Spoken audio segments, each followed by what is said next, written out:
Borneo ini solid, tim yang sudah sangat solid gitu ya? Enggak ya? Oke, Tim yang sudah sangat solid ya sebenarnya. Makanya kan mereka nggak terlalu banyak melakukan pergantian pemain sebenarnya di putaran kedua. Praktis memang secara kedalaman squad mereka sudah mumpuni lah untuk bisa bersaing di jalur juara gitu.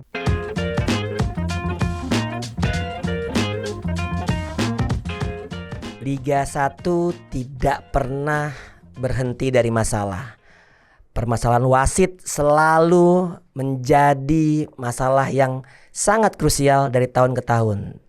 Tapi sebuah gebrakan, ada 2 wasit Jepang yang memimpin Liga 1 pekan kemarin. Dan kita akan bahas di Welcome back to Discord, diskusi olahraga bareng Rais dan Donzo. Udah kena najwa-najwaan banget ya. Iya, enggak sih, gue kayaknya bosen juga gitu kan. Karena kan kita harus memulai dengan sesuatu yang bagus seperti yang terjadi di Liga 1. Gue seneng banget liatnya. Setidaknya memang ini masih baru ya. Baru dicoba ya. Jadi memang ini sementara sih sifatnya. 2 wasit ini, Futoshi Nakamura dan juga Yusuke Araki.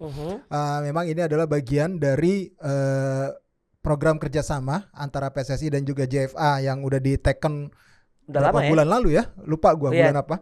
Kan kita kan untuk perwasitan kan memang kerjasama sama Jepang. Betul, wakil ketua komite wasitnya kita kan Yosumi Ogawa kan juga dari Jepang gitu. Betul. Nah, terus ini adalah bagian dari program itu sebenarnya untuk bisa mendapatkan gambaran ataupun masukan dari wasit Jepang ini terkait dengan kinerja ataupun performa dari perangkat pertandingan perangkat pertandingan di Indonesia gitu. Sekaligus berikan pelajaran nih, siapa tahu kan bisa bertukar ini nih pengetahuan informasi. Nah, akhirnya itu bisa mendevelop wasit-wasit kita gitu. Betul. Walaupun ini sebenarnya cara instan sih menurut gua. Tapi akhirnya harus diakui memang kepemimpinannya oke. Walaupun memang ada teriakan di tribun ketika lo nonton live kan pasti ada tuh di pertandingan Persib lawan Persik ya. Tapi kalau gua ngelihat secara garis besar good kepemimpinan. Dan itu ada korban ya, yaitu Persib kalah dari Persik Kediri. Iya, setelah 14 kali tidak setelah 14 kali tidak dan kali ini di kandang sendiri. Bahkan saat GBLA lagi penuh. Ya lumayan lah. Lebih baik daripada sebelum-sebelumnya kalau gua melihat situasi di GBLA. Antusiasmenya lagi luar biasa. Antusiasmenya lagi luar biasa dan kalah melalui 2 gol tendangan penalti dan tendangan bebas. Iya, betul. Flavio dan juga Anderson. Dan kalau lo lihat sendiri sebetulnya kita akan membahas tuh lebih ke wasitnya. Wasitnya benar. Wasit ini lo punya catatan nggak? Dia pernah dia FIFA kah atau? Iya. Ini memang wasit, salah satu wasit yang punya memang wasit J-League lah gitu. Memang salah satu wasit papan atas di J-League, sering memimpin beberapa pertandingan internasional. Oh, J-League kan lagi libur. Iya, udah selesai. Iya kan kemarin kan makanya kita ada acara kan kemarin. Terus si Futoshi Nakamura ini salah satu wasit papan atas juga di J-League, terus pernah mimpin Bayern Munchen versus lagi tour di sana, lagi tour di Jepang. Ya memang salah satu wasit FIFA juga lah yang memimpin pertandingan internasional. Kemudian Yusuke Araki ini pernah memimpin timnas Indonesia. Waktu itu lawan Islandia 2018 waktu di GBK. Terus semifinal leg kedua lawan Vietnam Piala AFF kemarin. Oh, yang kita kalah. Seri di GBK. Di GBK. Iya, seri. Kita lolos gak sih ke final? Enggak dong. Enggak. Iya kan Vietnam yang lolos. Oh, yang Vietnam yang lolos. Ya. Oh, yang ini ya, bukan yang kita tahun sebelumnya yang ya. 2022 ini. Iya, kalau berarti secara impact itu bagus ya melihat dari sebenarnya wasit Persikabu Yusuke Araki sejauh ini kepemimpinan. Jadi sebenarnya kalau kita lihat dari rekam jejak ke belakang ya, wasit-wasit yang didatangkan itu sebenarnya adalah wasit-wasit yang berkualitas.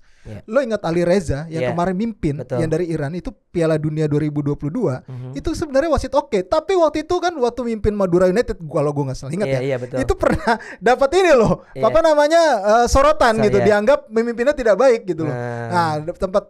Tapi secara garis besar memang wasit yang didatangkan adalah wasit-wasit yang memang berkualitas dan sehingga diharapkan bisa ikut cepat membantu development wasit kita. Tapi kan sebenarnya yang paling penting adalah bagaimana meregenerasi ini, membangun fondasi dalam development wasit kan sebenarnya. Sama seperti kita mencetak pemain gitu. Iya, betul. Tapi kalau lo bilang tadi instan, kalau menurut gua ini cara yang positif. Iya, benar, positif. In a good way, iya. Iya, karena kan maksud gua mereka nggak semua pertandingan. Benar. Pertama gitu. Kedua, sebetulnya sih ini bukan sebuah tamparan buat wasit-wasit lokal, tapi menurut gua ini justru saatnya wasit-wasit lokal Termotivasi. bisa belajar langsung. Ya, Bagaimana benar. cara mereka mengambil keputusan. Bagaimana pergerakan efektifnya mereka? Betul, positioning Iya, pada saat positioning mereka mengambil dalam mengambil keputusan. keputusan. Lalu juga bagaimana saat mereka memberikan ini ya sering terjadi nih ya. Misalnya ada pemain nih fall, Ya. baru 1 kali sih. Baru 1 kali. Itu sering terjadi tuh. Ya, di Barito itu ada satu pemain yang kena kartu merah lawan Madura nih. Gue lupa namanya siapa gitu. Terus dia kena kartu merah. Si Terus Rizky Pora. bukan Rizky Pora. Oh, Renan. Enggak, kalau Renan itu memang kartu merah. Sebelumnya di babak pertama pemain lokal itu kena kartu merah langsung. Cuma setelah diskusi coba lihat kartu merahnya spotnya dulu. dibatalkan. Kartu merahnya dibatalkan gitu loh. Nah, ini kan salah satu bukti memang sudah mulai ada inilah introspeksi sebenarnya dalam hal pengambilan putusan, walaupun ya memang agak sedikit miss karena terjadi cepat, terus dia nggak konsultasi dulu ke hakim garis tapi sudah memberikan keputusan. Tapi setelah memberikan keputusan dapat protes tuh. Tiba-tiba dia konsultasi dengan hakim garis, akhirnya mengubah, akhirnya dibatalkan hukuman kartu merah tersebut cuma jadi kartu kuning. Oke. Jadi sebenarnya di sini kan dalam pengambilan ketepatan keputusan tuh kan juga alurnya kan juga harus dilihat dengan jelas. Benar-benar. Nah itu dia, artinya tidak gegabah langsung ambil keputusan, tapi sekali ngambil keputusan pun masih bisa dianulir dengan diskusi dengan asisten wasit seperti itu ya. Tapi kalau kita ngelihat pekan kemarin lagi-lagi Borneo ya makin kokoh ya setelah menang atas PSIS Semarang dan Wiljan Pluim yang dianggap udah habis oleh PSM. Bukan PSM sih, oleh manajemen PSM mencetak gol bagi Borneo FC. Nah, lu kalau lihat sendiri Borneo nih pada saat lawan PSIS seperti apa? Borneo ini solid, tim yang sudah sangat solid gitu ya? Enggak ya? Oke, tim yang sudah sangat solid ya sebenarnya. Makanya kan mereka nggak terlalu banyak melakukan pergantian pemain sebenarnya di putaran kedua. Praktis memang secara kedalaman squad mereka sudah mumpuni lah untuk bisa bersaing di jalur juara gitu. Bahkan Peter Histra sendiri mengatakan dia sangat senang ketika kekompakan dari tim ini sudah terbentuk, ketika mereka menyerang bersama, bertahan bersama gitu. Jadi ini sangat sulit untuk bisa ditaklukkan gitu loh. Semangat juang dari para pemain dari Borneo ini benar-benar luar biasa. Itu yang juga semakin membuat mereka sulit untuk dikalahkan pada musim ini gitu dan menjadi kandidat kuat juara. Tapi kan habis ini FIFA Matchday nih. Ya. FIFA Matchday, terus juga kabarnya ya kan baru mulai Februari akhir kali mungkin ya. Di kompetisi kan akan agak jeda ya lama ya. Jeda lama. Jadi libur kompetisi berarti atau gimana? Libur kompetisi diliburin karena kan untuk memberikan kesempatan timnas ke Piala Asia kan. Betul. Nah, kalau lo ngelihat kan agak panjang nih. Bisa ngeganggu peaknya nggak sih atau seperti apa? Ada kemungkinan kalau tidak bisa di-maintain dengan benar ya. Maksudnya untuk mengisi kekosongan itu mungkin ada beberapa pemain nanti yang akan ke timnas. Paling kan cuma 1 atau 2 kan. Kalau Borneo nggak banyak. Iya, kan Lili Pali nggak bakal dipanggil juga kan. Enggak masuk daftar. Lo udah kayak gitu aja. Kali aja dia masuk. udah memunculkan percek-percek ya. karena kemarin ada kabar kan udah didaftarin 50 pemain ya. 50 pemain katanya nggak ada Nadio sama Lili Pali, padahal mah daftarin pasti. Kalau untuk didaftarin. Masalah nantinya masuk squad final itu belum tahu. Tergantung seleksi yang dilakukan oleh Coach Sin. Masa seleksi itu. Nah, terus balik lagi ke Borneo. Kalau misalnya dia nggak menggelar uji coba ya, gue yakin Peter Histra kan pelatih cerdas ya. Iya, betul. Memang udah punya pengalaman, dia pasti bikin periodisasi pick biar sampai lagi di Februari biar tetap terjaga supaya pemainnya. tidak turun banget ya. Benar. Gitu. Karena emang penting di masa jeda kompetisi yang agak panjang ini. Tentu bisa mengganggu performa tim yang lagi panas-panasnya gitu. Itu harus diatur sama seorang pelatih dan gue pikir oke lah uji coba, katanya rencananya mau ada klub-klub ASEAN juga. Ya ngomongnya gitu sih. Ya tapi kita belum tahu sama siapa segala macam. Dan ini juga secara bisnis industri klubnya juga harus jadi dimanfaatin untuk klub juga. Betul kan. Jadi bisa, kan penonton juga bisa datang langsung ke Sigiri juga segala macam gitu. Dan ya Borneo memang menarik, tapi sayangnya kompetisi musim ini tidak langsung ditentukan dari klasemen akhir. Iya benar. Dan itu ada Champions Series lagi. Ada Champions Series. Dan itu kita lihat bagaimana biasanya ini masalah mental juga. Benar, gitu. benar. Itu akan benar. sangat menarik sih. Tapi Borneo juga dipepet terus sama Bali United. Betul. Yang punya tren bagus 5 laga terakhir ini juga dia sangat oke. Ya. Setelah gagal di Piala AFC. Dan kalau lo lihat sendiri apakah ini disebabkan Bali ini fokusnya ke liga domestik? Gini, Bali tuh dari musim ke musim kayak gitu ya. Apa namanya? Kemarin kan terakhir mereka imbang sama Dewa United kan 1-1. Betul. Dari musim ke musim sih gue lihat memang Bali United ini gue nggak tahu kenapa ya. Kalau di Piala AFC itu kenapa mereka kedodoran gitu loh. Apakah memang pemainnya nggak beda jauh kok. Ketika diturunin sama coach Teko, itu nggak beda jauh dengan yang diturunin di liga. Kan coach Teko kan tipikalnya gitu, nggak banyak rombak komposisi pemain. Betul. Ketika dia sudah saklek dengan firm dengan komposisi pemain ya, pemain utamanya, dia nggak bakal banyak rotasi ya. Nggak bakal rotasi walaupun terlalu padatnya banyak. kompetisi seperti apapun. Bener. Kecuali kalau ada yang cedera parah atau akumulasi gitu. Ya ini kan gue ngeliat sebenarnya agak-agak aneh sih sebenarnya. Maksudnya aneh dalam tanda kutip, kok bisa secara di kompetisi yang lebih tinggi gitu loh, mereka nggak kompetitif. Dan kebanyakan juga sebenarnya pemain-pemain yang udah cukup berumur ya. Artinya pemain-pemain ada sih yang muda juga gitu. Tapi di satu sisi kan kita tahu bahwa Bali United suka mengkoleksi pemain-pemain yang udah nggak dipakai di Persib dan Persija. Kadang-kadang kan seperti itu. Lo mau nyebut Afkiran gitu? Enggak Afkiran. Yang udah nggak dipakai. Yang udah nggak dipakai di klub. Tapi mereka punya kualitas sebenarnya. Punya kualitas dan itu pinternya Teko. Iya. Kenapa? Karena bisa reborn ya, membuat seorang pemain itu terlahir kembali. Dan ini memang spesialisasi Teko menurut gua. Di Indonesia ya oke. Tapi ketika sudah masuk kompetisi Asia, apakah itu bisa? Ya itu yang agak berat sih menurut gua. Mungkin jadi yang jadi pertanyaan adalah Don, pemainnya kualitas Asia atau cuma kualitas lokal? Termasuk pemain asingnya. Ya betul, tapi itu menjadi pertanyaan yang memang bagi Teko sendiri, kenapa mentoknya cuma di lokal aja gitu kan? Karena Bali United yang kita harapkan tadinya bisa naikin koefisien nilai Liga Indonesia kan, supaya ya setidaknya bisa ke AFC langsung, nggak perlu pakai kualifikasi gitu. Benar. Kalau misal dibandingkan dengan musim lalu sama PSM, materi pemain jelas nggak jauh beda. Kualitasnya ya, secara kualitas mungkin malah kalau bisa dibilang lebih bagus Bali United waktu itu tuh. Tapi secara prestasi kok PSM yang bisa sampai ke final zona ASEAN waktu itu. Nah itu kan jadi pertanyaan juga. Faktor lawan juga kali lawan yang dihadapi. Ya bisa jadi kan. Iya kan kualitas pasti merata lah. Ya kalau udah di kalau nggak salah Bali itu lawan yang sulit cuma yang gampang cuma satu kan. Yang dua kan yang bisa dibilang lumayan ya, lah. Artinya sejajar lah sama Bali seperti itu. Ya tapi kita nggak tahu, mungkin juga Teko lebih fokus ke liga domestik, mungkin lebih bergengsi dan lebih jelas karena ya kita tahu bahwa gue nggak tahu sih ya seberapa bergengsinya kompetisi AFC Club. Piala AFC kan kalau nanti tahun depan ya kayaknya udah mulai tahun depan deh. Kan udah diubah tuh. Jadi AFC Champions League Elite 1, Elite 2 gitu kan. Nah, itu kan nanti akan harusnya lebih bergengsi lagi gitu. Betul. Di situ jadi kayak Liga Champion, UL, USCL, terus ada conference gitu kan. Itu harusnya bisa lebih bergengsi lagi dan membuat para klub-klub yang bertanding di sana juga pasti all out juga. Secara pemasukan kan juga harus lebih tinggi kan dari harusnya ada match fee yang diberikan. lebih gede. Kalau lu semakin jauh melangkah pasti dapat lebih gede kan. Sama kayak Liga Champion kayak gitu. Makanya. Nah itu.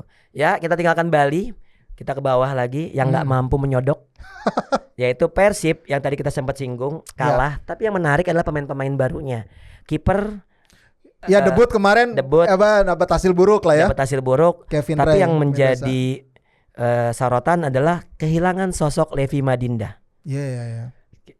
Febri Haryadi masuk lagi, tapi seperti biasa cuma kecepatan yang dia miliki, visinya nggak ada. Sempat ada momentum counter attack tapi nggak mampu untuk melakukan passing dengan baik. Ini tipikal pemain-pemain Indonesia yang memiliki kecepatan. Kalau lo melihat, apakah ini sebuah blunder dari manajemen atau pelatih Persib Bandung Bojan Hodak terkait dengan perginya Levi Madinda, karena kan memang nggak mampu ditebus. Padahal kalau hitungan Persib mah harusnya harga berapapun bisa lah, mengingat Levi Madinda menurut gue kan gue udah sering bilang nih, Levi Madinda ini adalah puzzle penting bagi Persib Bandung. Walaupun bukan tipikal gelandang yang mencetak gol, tapi dia justru penyeimbang yang membuat Bruno David da Silva, David da sama Silva Ciro Alves. dan juga Ciro Alves jauh lebih fokus lagi untuk menyerang tanpa harus menjemput bola ke bawah. Yang begini, kalau kita berkaca dari pertandingan kemarin ya, kalau pertandingan kemarin aja nih ya, memang jelas lini tengah dari Persib tuh kalah. Kacau banget, sehingga mereka bisa kalah dari bola-bola mati. Walaupun kebobolannya dari skema bola mati ya, dari tendangan penalti dan juga tendangan bebas. Tapi secara permainan memang untuk lini tengah mereka kalah. Beberapa kali sangat kesulitan untuk bisa melakukan duel-duel perebutan bola di lini tengah, terus untuk bisa menembus solidnya pertahanan dari Persik Kediri. Kalaupun bisa nembus, tapi Dikri Yusor Afafanya juga tampil luar biasa. Kemarin memang lagi di top perform lah gitu loh. Kevin Ray juga sebenarnya nggak buruk penampilannya. Ada beberapa penyelamatan penting juga yang dilakukan. Pakai kaki ya beberapa kali. Beberapa pemain akhirnya kan dilakukan pergantian sebenarnya. Beckham diganti, kemudian masuk Stefano Beltrame, kemudian masuk Reza Diahanusa, kemudian masuk Rian Kurnia, Abdul Aziz juga. Ya, Abdul Aziz juga untuk membantu lini tengah.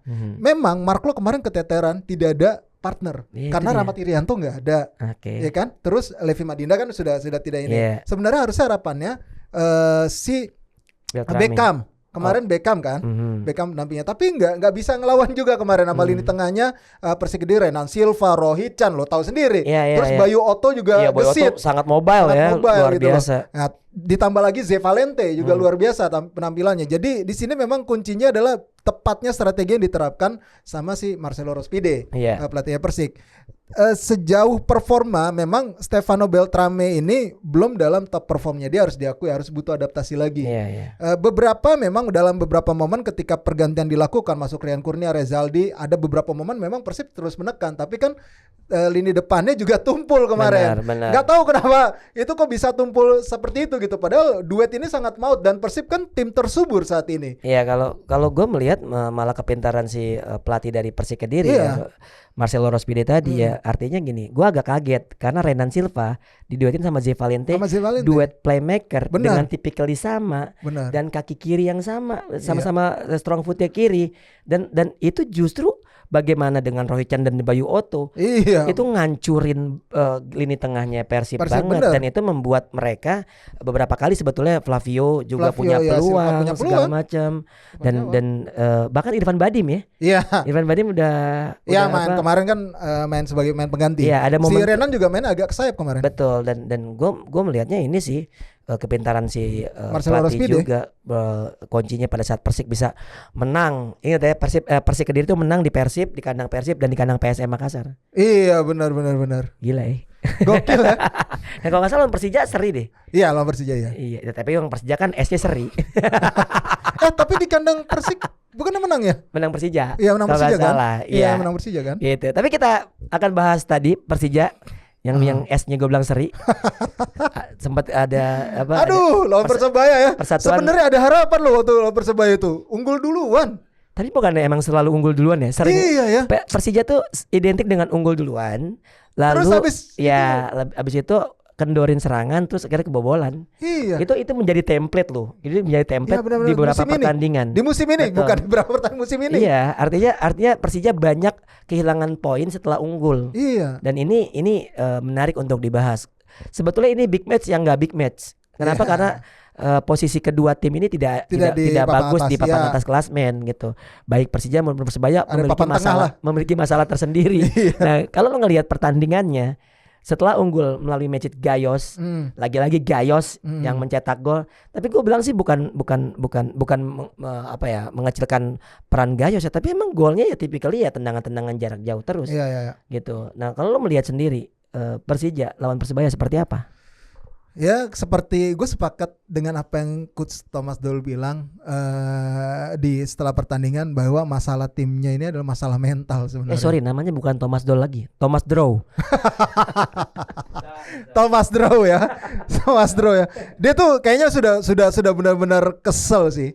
Maksudnya benar-benar kesel sama siapa nih? Enggak, maksudnya geram dengan pemainnya, dengan mental pemainnya gitu loh. Ketika lu sudah bisa unggul tapi lu malah menurun setelah itu gitu. Karena ini bukan terjadi 1-2 kali yang mungkin bikin dia geram gitu. Karena ini terjadi berulang kali. Secara permainan lu menguasai, Kemudian di awal-awal ya. Kemudian setelah itu lu langsung keteteran gitu. Entah, masa faktor fisik sih enggak kan? Terakhir aja si Gayo salah tuh hampirnya kebobolan satu lagi tuh. Iya. Untung masih kena kaki Andri Tani. Andri Tani yang begini ya? Iya, sama kayak Casillas lawan Casillas, iya. Robben Iya, di iya. final 2012 kalau nggak salah. Iya, iya. Piala Dunia itu hampir kalah loh itu. Iya, makanya gue juga wah, kenapa ya? Ada apa dengan mental pemain Persija ya? Masa sih nggak ada jenderal lapangan tengah? Gaji aman nggak sih? Nah, itu dia juga aduh yang gue dengar. Ya maksudnya kan itu kan faktor-faktor non teknis bisa mempengaruhi loh. mungkin ya. Artinya gitu. Artinya kan gue juga dengar kabar bahwasanya kenapa Persija nggak mendapatkan pemain asing yang full di putaran pertama. Ada satu slot yang tidak diisi karena masalah keuangan katanya. Kalau yang gue tahu langsung dari orang ininya, ya memang karena pure administrasi ngomongnya. Administrasi agak telat untuk proses perpindahan di ITC-nya itulah gitu. ITC mana? Kuningan. tapi ya kita nggak tahu. Maksud gue selain dengan kabar bahwa kabarnya keuangannya lagi tidak bagus, tapi untuk klub sebesar Persija seberapa sulit ya untuk mendapatkan sponsor gitu. Ya lu gini ya. Gue nggak tahu, gue orang awam ya. Waktu yang paling bagusnya memang ketika lu sudah mendekati pemerintah daerah. Waktu itu Pemprov, itu zamannya Pak Gede lah, waktu Persija juara lah. Itu benar-benar yang gue lihat Persija ya emang harus kayak gini. Gitu. Cara ngelolanya ya. Bagaimana walaupun bukan dari dana APBD ya, bukan ya. Bukan dari dana APBD, tapi BUMD mungkin bisa bantu ya, gitu ya. Tapi banyak sekali elemen-elemen yang mensupport itu, dari supporter pun benar-benar menyatu.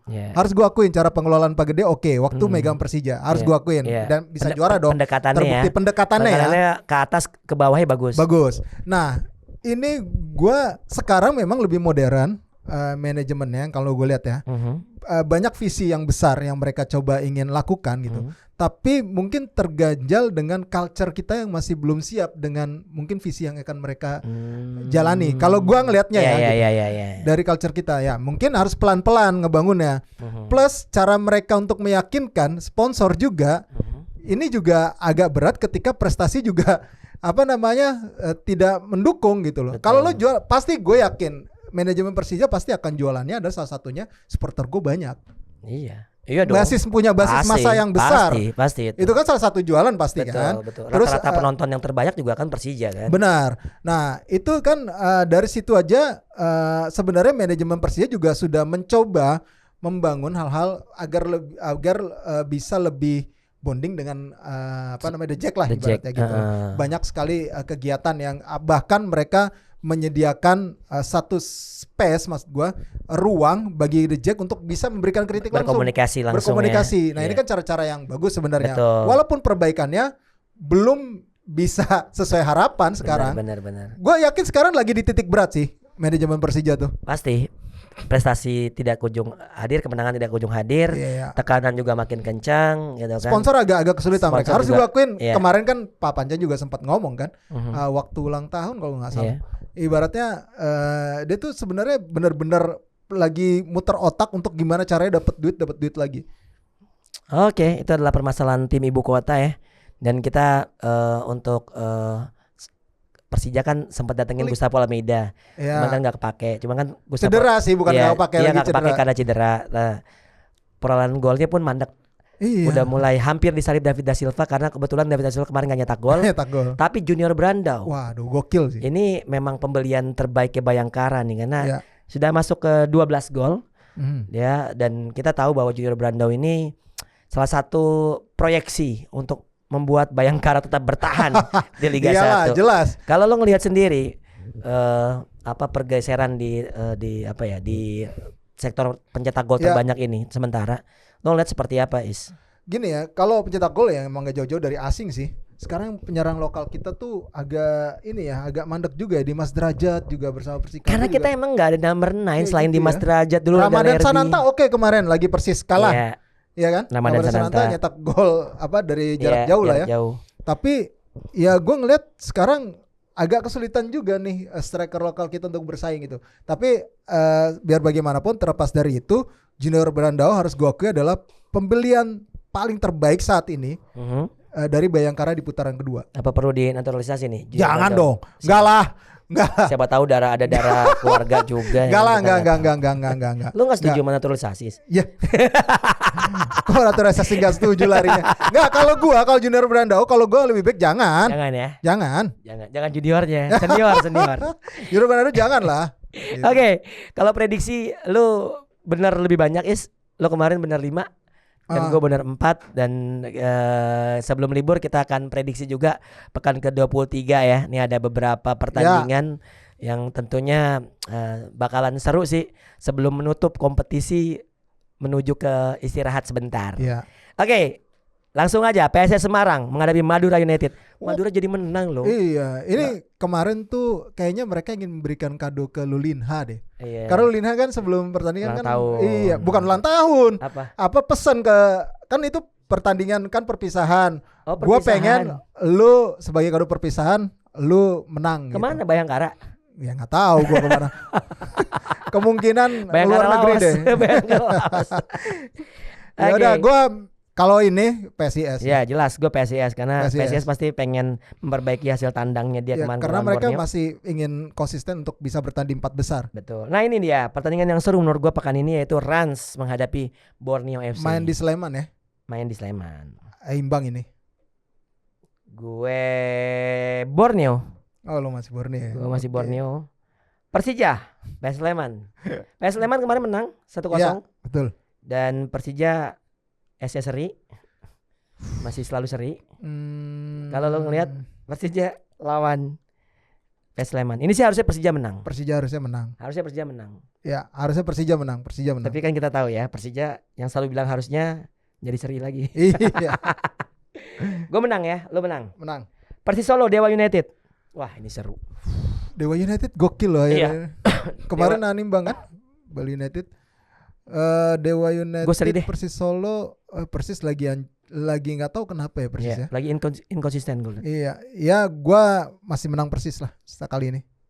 Persikabo Persebaya. Ilah ini dua tim puyeng. Persikabo sih gue juga nggak nyangka bisa kayak gini sejauh gitu. ini Sejauh ya, ini gitu ya. gitu loh. Penurunannya. Tapi Persebaya juga nggak punya Uston juga nggak seperti awal dia jadi caretaker gitu loh. Ya, Ada harus berbagai macam gebrakan-gebrakan yang membuat lawan memang juga harus ada bingung. pelatih baru. Gue sih kayaknya Persikabo menang. Ini Aji Santoso nih bakal jadi sorotan. Oh iya benar. Persikabo. Persikabo. Barito Putra Arema. Arema kemarin menang. Kemarin menang ya? Iya. Kemarin ya Barito. Lawan Ya. Persis. Ya, Gua megang gue Barito sih. Barito. Di kandang Barito soalnya. Ya. Bayangkara Persita. Ai. Bayangkara. Hei. Awarji. Bayangkara Persita. Ini kayak kemenangan pertama Bayangkara nih. Iya. Karena kemarin-kemarin seri-seri mulu kan. Iya. Udah menang belum sih? Belum kan? Udah sekali. Sekali lawan. Seingat gue sekali. Enggak, maksud gue itu yang sebelumnya, yang putaran kedua. Oh belum. Iya. Kalau putaran kedua mah belum. Iya. Kalau salah Bayangkara juga menang lawan Arema dah. Persik Kediri, PSM Makassar. Persik. Tapi Persik nih menarik sih kalau lawan tim-tim besar tuh. Iya. Tapi ini di kandang sendiri PSM juga masih dilanda ya masalah lah ya. Tapi PSM dan masalah kemarin menang. Iya. Tapi gua tetap ininya Persik sih, Persik Kediri. Bisa nani Bang Persib juga loh, PSM lagi dilanda masalah. Iya, itu dia. Bali United Persib. Wah, ini super big match. Ya, Bali United Persib. Gue Bali United sih. Kalau masih kiper Ray Mendoza mah. Kenapa ya Bang? Sama Beltrame. Kenapa? Enggak, gue lebih bukan apa-apa. Maksud gue, lu memasukkan pemain di saat tim ini sedang solid. Solid. Itu kayak ada yang kurang aja gue. Penggang tuh. Lo sengaja ya? Sengaja biar bangun. Kalau gua imbang. Oke. Kalau gua imbang. Bali United Persib. Itu. Jadi buat teman-teman scorer kalau misalnya punya prediksi sendiri, Ya, boleh itu di kolom komen, boleh juga apa yang kita tadi bahas juga mungkin kalau ada sudut pandang tersendiri betul. terkait dengan Persija, Persebaya atau Persib Bandung yang atau PSM Makassar juga dan Bali United yang kita bahas, teman-teman bisa langsung di kolom komen. Oke. Dan jangan lupa juga like, comment, share, and subscribe YouTube channel Skor Indonesia. Follow juga sosial media seluruhnya Skor ID yang kita miliki dari TikTok, Instagram, segala macam. Twitter juga ada. Jangan juga follow juga sosial media kita berdua. Yes. Gue Doni Zola. Gua Resatan. Ciao.